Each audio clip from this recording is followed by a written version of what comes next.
Welcome to the Wildland Fire Lessons Learned Center's 2025 summary video. I'm Travis Dotson, the analyst at the Wildland Fire Lessons Learned Center. There's always some themes that develop when we look back at a year in review. Here's some of those themes. Driving.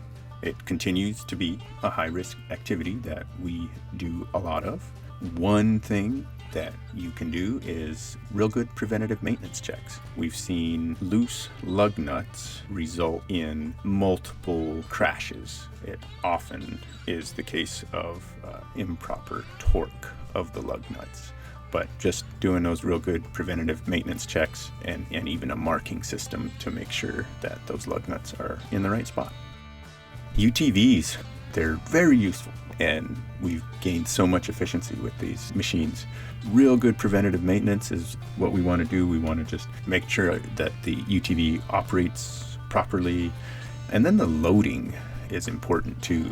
We need to take into account what the manufacturer's specifications are around load limits, and then where you can take them. Obviously, if you're loaded down and moving across a slope, those are tough combinations for these UTVs. We do see a lot of them tip over.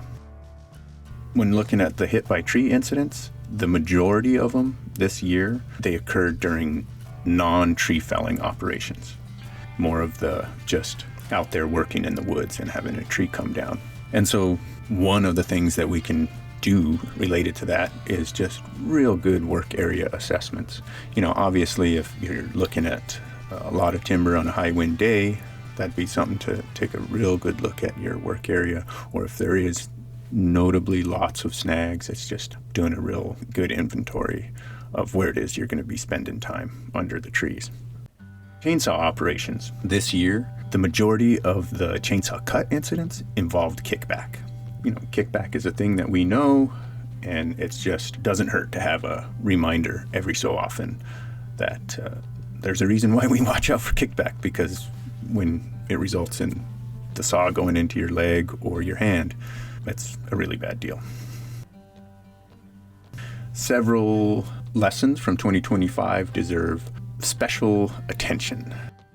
Number one, pause around electricity. So on the Three Creeks fire, there was a tree that was in contact with some overhead power lines, was hollowed out, had some fire in it. There had already been some suppression actions taken, but this firefighter went to feel inside of the tree, feel for heat. And when they did that, they received an electrical shock.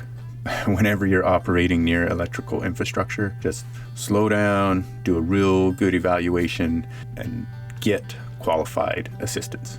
Get the experts out there.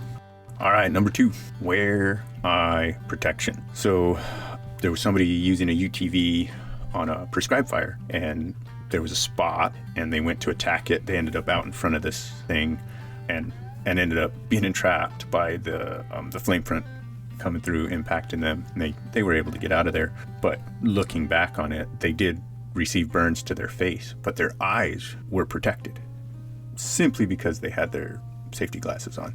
And so that real simple act, right? Just wearing eye pro really can protect you from a life-changing injury. All right, number three, use names on incident maps to describe the location. That is, use the features that are listed on the incident maps when you are trying to talk people in an emergency situation. On the trout fire, there was an entrapment.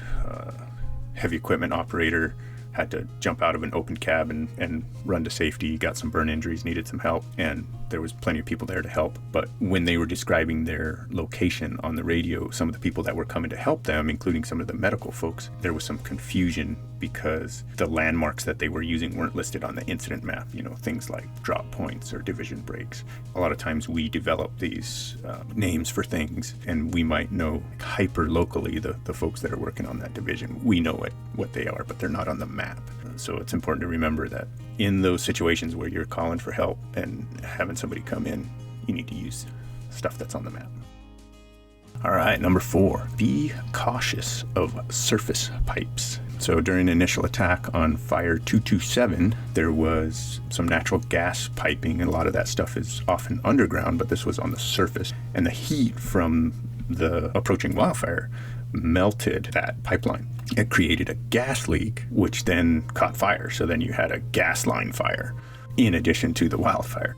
So if you notice surface pipes near a fire, clear your personnel, notify the IC, and again, get help from the experts. Request assistance from utility specialists. All right, number 5, use the chain brake. On the South Rim fire, there was a sawyer just doing some good work and happened to reach forward to move a limb.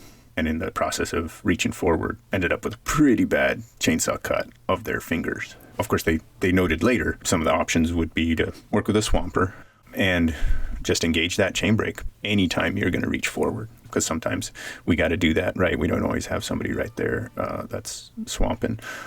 But you can bump that chain brake every time out of habit. In 2025, we recorded 12 different fatalities. 6 were medical, 2 were falls, 1 from a tree strike, 1 from a driving incident, and then there was 2 tragic fatalities that occurred as the result of an assault and an active shooter incident during initial attack in Idaho. We also saw 5 entrapment incidents. Those occurred during initial attack, extended attack, and 1 on a prescribed fire. Every year, there's new lessons, but a lot of them come from familiar incident types and themes. Try to use these lessons that we've collected and that other folks out there have lived. And as you go into the 2026 fire year, take these lessons with you and put them into practice. Be sure to slow down when you're operating vehicles and equipment. It's one of the things that we can control. Request expertise around utility infrastructure, things like power lines, natural gas piping. Get the experts out there. Use personal protective equipment every time. The more you just do it every time, the more likely it's going to be in place whenever the unexpected thing happens. Do good equipment checks every time so that you catch the little things. Maybe the fuel cap isn't tight on the chainsaw, or maybe there's something loose like a lug nut, or even a UTV is got a little too much weight on it. We all know the environment we work in is full of hazards. Small adjustments in your routines, things like engaging the chain brake, doing a real good rig check, or wearing safety glasses. These things can have an enormous impact and make the difference in what kind of day you and your fellow firefighters have. So please, use these lessons. Thank you for taking the time to review the 2025 incident data from the Wildland Fire Lessons Learned Center. Remember, we share the lessons. The learning that follows is up to you.